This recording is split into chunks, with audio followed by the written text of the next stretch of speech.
I must admit that this past week I have felt like someone who's gone sailing for the first time, and the waves in the water get really, really rough, and I'm struggling to find my sea legs. The ship keeps rocking back and forth, and I just want something solid to stand on. And then just about that time I do that, there's another huge wave that comes crashing in, and it changes the course that the ship is sailing. Actually, I'm reminded of the story in Mark chapter 4, verses 25 through 31, where Jesus is in the boat with the disciples. They're crossing the Sea of Galilee. Jesus is exhausted. He falls asleep in the back of the boat. We pick up the story in verse 37. It says, "All of a sudden, a furious squall came up, and the waves broke over the boat so that it was nearly swamped. Jesus was in the stern, sleeping on a cushion. The disciples woke him and said to him, 'Teacher, don't you care if we drown?' He got up and rebuked the wind and said to the waves, 'Be quiet, be still.' Then the wind died down and it was completely calm. He said to his disciples, 'Why are you afraid? Do you still have no faith?' Why are you afraid? Do you still have no faith?" Now notice in this story what Jesus does not say. He does not say to the disciples, "Oh, that was just a puny storm. You shouldn't have worried." He didn't minimize the seriousness or the dangerousness of the storm. But what he did upbraid them for was their focus and lack of faith. They were focusing on the storm, not realizing and not understanding that the Lord of the storm was actually in the boat with them. So they didn't need to be afraid, not because the storm wasn't powerful, but because the Lord of the storm was in the boat with them. They didn't need to be afraid. It seems to me that this directly applies to the COVID-19 pandemic that we're experiencing right now. It is serious. It's dangerous, and it's dangerous especially to the elderly, to those who have some kind of compromised immune system, to those with diabetes, and other folks with other disabilities. And it's very, very important that we not minimize the impact and that we really follow the recommendations of government and public health officials. As followers of Jesus, we should do everything we can to minimize the exposure of others to the virus and the impact that it has on society. This means for us canceling worship, not holding meetings in the church where, again, there could possibly spread, the virus could possibly spread. But we do this not out of fear, but out of love.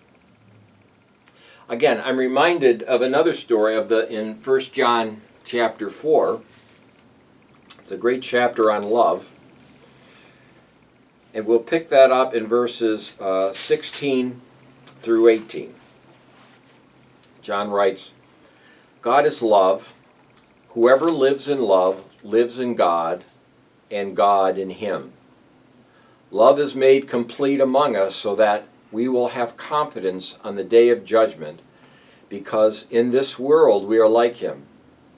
There is no fear in love, but perfect love drives out fear."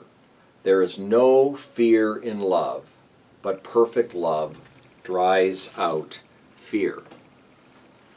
Washing hands frequently, disinfecting surfaces, keeping a safe distance away from people, quarantining yourselves. These are all forms of love. We should do this not out of fear, but out of love for God and others. Because the virus is so contagious, we stay home not out of fear, but out of love, wanting to protect the vulnerable. Because we worship the God who is the master of the world, who always promises to provide for us, we also don't need to hoard things. We need to take care of ourselves and our families, but we don't have to fear and hoard things so that there's not enough, for example, toilet paper for other people to have. We have confidence in our Master, the God whom we follow, to trust him. And so we can find other ways of serving. We can deliver groceries for those who are in quarantine or elderly who can't get out or are afraid to get out. We can stay in contact with one another. We can call by phone, we can text, we can email, we can FaceTime, and I think there are probably other creative ways we can come up with in ways in which we can stay in contact with people and really serve them. Times like this provide an opportunity as well. Rodney Stark, who is a biblical scholar and a biblical historian, believes that it was the way the church responded to several pandemics that happened in the first centuries after Jesus' life, death, and resurrection that caused the church to explode. In the second, in the third, and in the fourth centuries, there were pandemics, and the Romans who were healthy literally left behind family members, they left behind the dying, and they went out into the hills, literally. And it was Christians who took care of those family members and those who were dying. Often they ended up dying themselves. But this did not go unnoticed.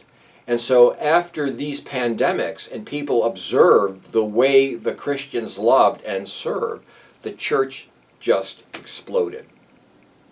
So we are faced with a serious pandemic, and we want to take every precaution to help stop it. We may at times feel like the disciples in the boat, everything's rocking, we're afraid that it's going to capsize and we're going to drown, but we must never forget that the Lord of the storm is in the boat with us.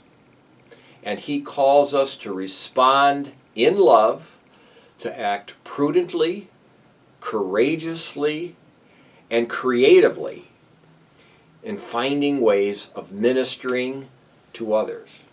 This is your and my task in the next few weeks and months. Amen.